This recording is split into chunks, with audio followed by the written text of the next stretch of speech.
First of all, I'd like to say congratulations to what a wonderful movie. Thank you. You've been getting excellent reviews all over for the film For Which, and after watching this film the other night, I understand why. Thank you. What a great film, I have to tell you. It's so captivating from the beginning to the end.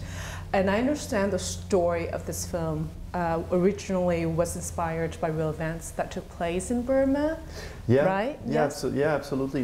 I read up about these two kids, these two child soldiers who were, who went by the name, one went by the name of Johnny II, and he woke up one day and said that he was the reincarnation of God, and he guided an army of about 100 rebels to fight against soldiers from the government. And his story was a mixture, quickly became a mixture of reality and myth. And for me, just the sheer madness of this story compelled me to explore those themes, you know, that were for me like a pure Greek tragedy in modern times. And eventually it led me to sub-Saharan Africa. So you decided to kind of switch the characters from Burma to Africa because what are some of the reasons that you decided to do that? Through the research, you know,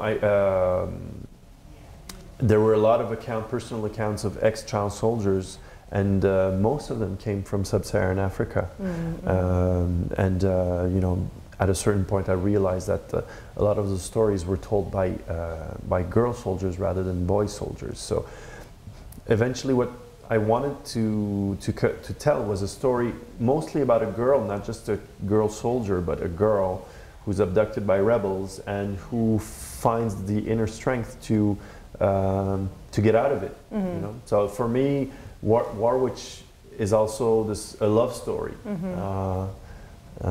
Tragic love story. Yeah, I guess. Right? Yeah.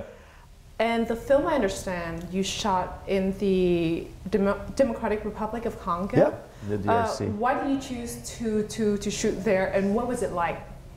Well, there was just, the Congo just had this unique superposition of different realities. It was, you know, filled with idiosyncrasies that you couldn't find anywhere else. We visited Cameroon, Kenya, considered filming there, and both had better film infrastructures than Congo.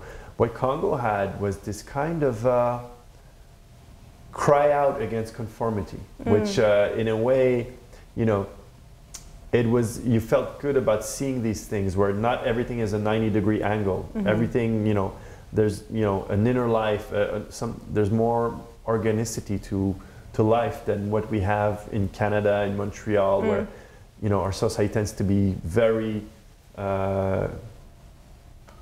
you know, it's about conformity, you know, and you know, there's a breath of fresh air when you go into Congo. You know, you see everything that's like pure. Yeah. Right. Not polluted. Yeah. Right. Clean and pure.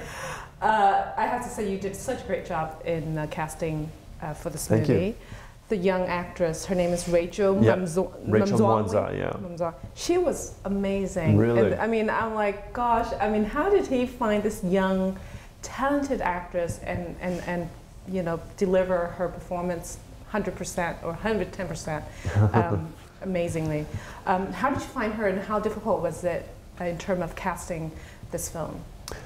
We did an open call, and I had expected that we would have to meet like, you know, 5,000 people to find the right actress. Turns out that there was a documentary film that was made before in the Congo, and which involved kids from the streets, and we benefited from that casting. Yes. And they just, my logistics manager just told me, you know, there's this one girl that you have to meet. After we had, you know, did a couple of, you know, maybe met 100, 200, or, you know, 300 kids, and it was Rachel. And he was right. That kid just had a natural talent of acting, and like you just knew when you met her. Yeah, really? Yeah. When we did the casting, there's something that, you know, there's something about you need to have courage, I guess, to act, and you have to be fearless. And these kids in the streets had nothing to lose and just were themselves, and just were very courageous in the way they would act, and yeah.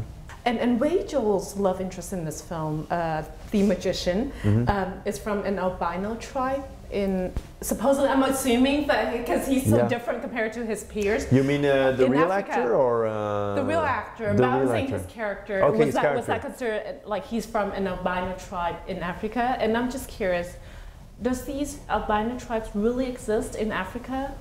It's not exactly a tribe. As a matter of fact, these are they're more like villages that are built to protect the albinos, because there's tragic situations around Congo and Tanzania where albinos are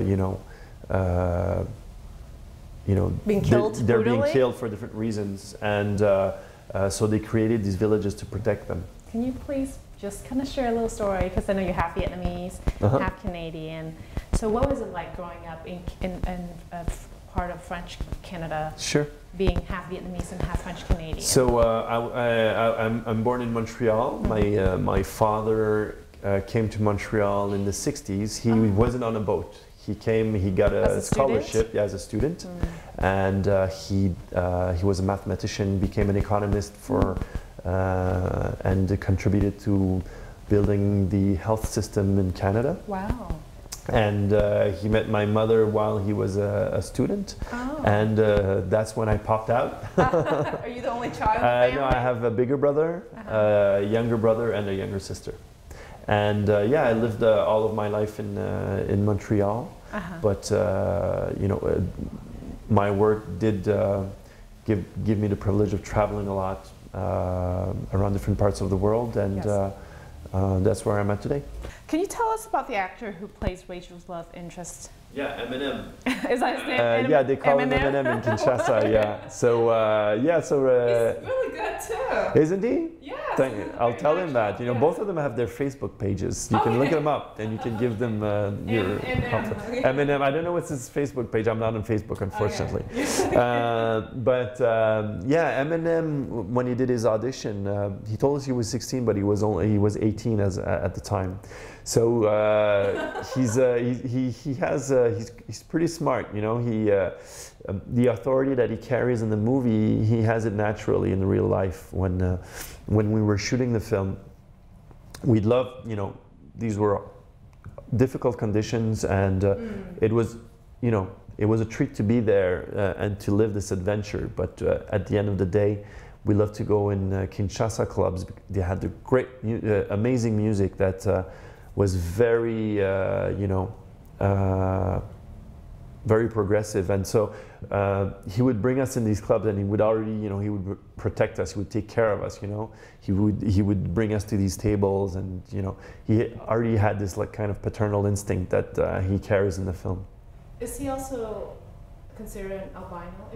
He is, yeah, he is an albino, yeah. Was that your intention to cast him to play this? It wasn't, which is strange, yeah, it's strange, isn't it? Sure, no. Because when he was looking for a white rooster, because his love was so strong and so fearless. Yeah. So I was just curious, was that your intention as a director to cast him to play this kind of interesting character and finally trace back to his heritage?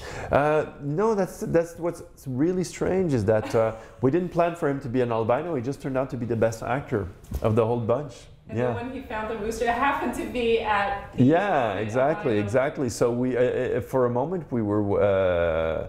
I was wondering if it would be odd that he'd be an albino, but in a way, it makes some sense, Yes, it stands out in the film as well. What did you learn out of after making this film? What kind of things did you learn working in Africa? Well, one thing that comes to mind is that we shouldn't be so paternalistic about the situations that are there, because North America played a big part in exploiting resources from many of these countries, and the exploitation of mines and diamonds, coltan, copper, uranium are all one of the big issues at hand that create conflicts in these parts of the world. And our lifestyles are, directly influence conflicts in those areas. So I think we have to be careful not to be too judgmental about what happens there, because we're part of the problem. Yes, yes. Can you say something in French to the Vietnamese Canadian watching this piece and Vietnamese all over the world? Sure. Alors, bonjour à tous mes collègues du Canada et je vous souhaite une belle journée. Merci beaucoup. Merci.